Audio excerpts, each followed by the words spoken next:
This year I am finally doing a Jessie tree. I've always wanted to do a Jessie tree ever since I ever heard that it exists. And if you don't know what a Jessie tree is, there's an ornament for each day of Advent, and it signifies a different person in the lineage of Jesus Christ all the way back to Genesis. And what happened was, this year, I kept seeing the commercials for this on EWTN. If you're not familiar with EWTN, it's a wonderful Catholic network. If you don't get it on your cable, you can actually download their free app and watch whatever they have on TV at any time, and they have other things on there. They also have a YouTube channel where they upload some of their shows. Anyway, so they kept showing this and the ornaments, and I was oohing and ahhing about it, and my husband finally ordered it for me without me realizing it, which was really cute. Anyway, so we started doing it this year, and what I'll do is I'm going to tell you a little bit about this book, and then I'm going to show you my tree and what we have so far, and then I'm going to read you a very, very small part of what we read today.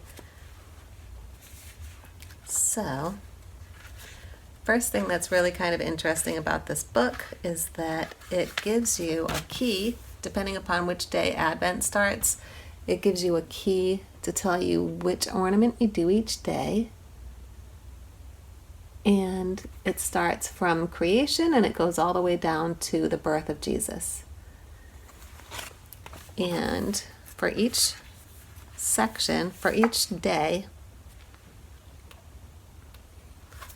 it shows a picture of the ornament. This is the one we did this morning.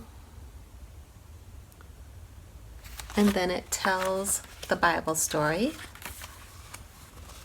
right out of the Bible. Then it gives you a reflection and a prayer. And then it gives you a little section called Dig Deeper, where it gives you just a little bit more of a deeper reflection on it. So it's a total of about 3 pages. And of course, if you don't have time to do it, nobody's making you do it. If you already know the story and you don't have time that day, you have the book that tells you whatever you don't remember about the Bible stories.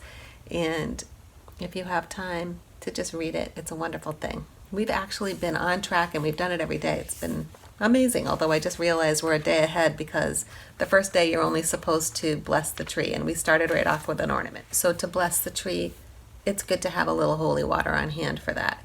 So if you wanted to do that this year and you feel like you missed the boat, honestly, if I had gotten this late, I would just probably go ahead and put up whatever ornaments we hadn't been there for.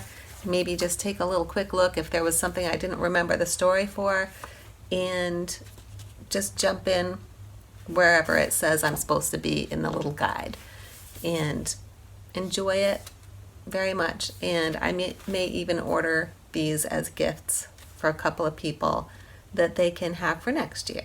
And I think it's really cool. So I will show you my tree and what we have so far, and then I'll read you a tiny bit out of this book.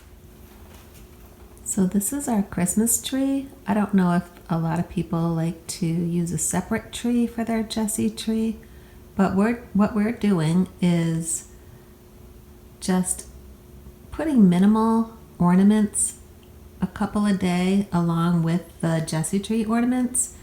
So I'll get a little closer so you can see what we've got so far.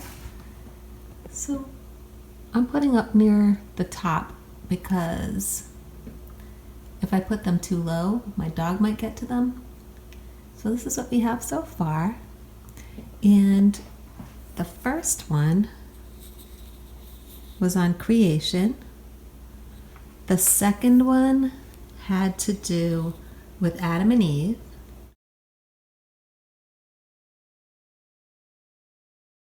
The third one was Noah's Ark. The fourth one was about the promise to Abraham that he would have descendants as many as the stars. And the fifth one is the one where Abraham was asked by God to sacrifice his son, and he ended up not actually sacrificing Isaac, if you know the story, and the ram was provided by God as a sacrifice instead. And so that's what I have so far for our Jesse tree ornaments. And they look really pretty with just a few other ornaments that we're putting up. And so I figure by Christmas we'll be full of ornaments and ready for the holiday. We just keep a basket of ornaments out and ready to put a few up. It looks pretty on the table. And we've got our Advent wreath that we're doing this year. We finally found out that you can get nice candles for Advent wreaths at Michael's. Last year we had a hard time. We never did find new candles. We had to use old candles that were bent. So this is how the tree looks so far.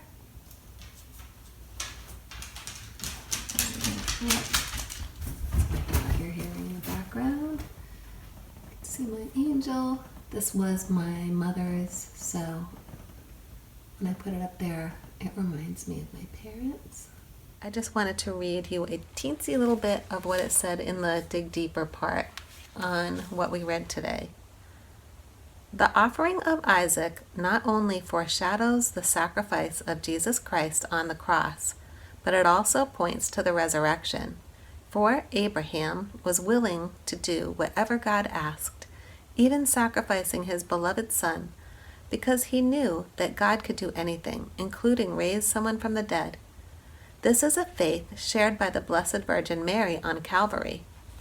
She wept and was sorrowful over the death of her son, but she knew that this mysterious event was part of God's plan. It was not the end of the story. She knew that the end of those who follow her son was a resurrected, glorious life for all eternity. And I will also put links below to show you how to get the book, the ornaments, or both. And I hope that you are having a beautiful Advent and that you are finding ways to feel close to God during this time. It's such a special time of preparation. So however you decide that you're going to make your Advent special this year, whatever you do, just take time in prayer or scripture, whatever brings you close to God. That's what we want to do all the time. We are always preparing for the coming of Jesus. And that could be at the end of our life. It could be at the end of the world. It could be, whenever. He meets us every morning for coffee, if we spend time with him. And I pray that you have a blessed, holy Advent.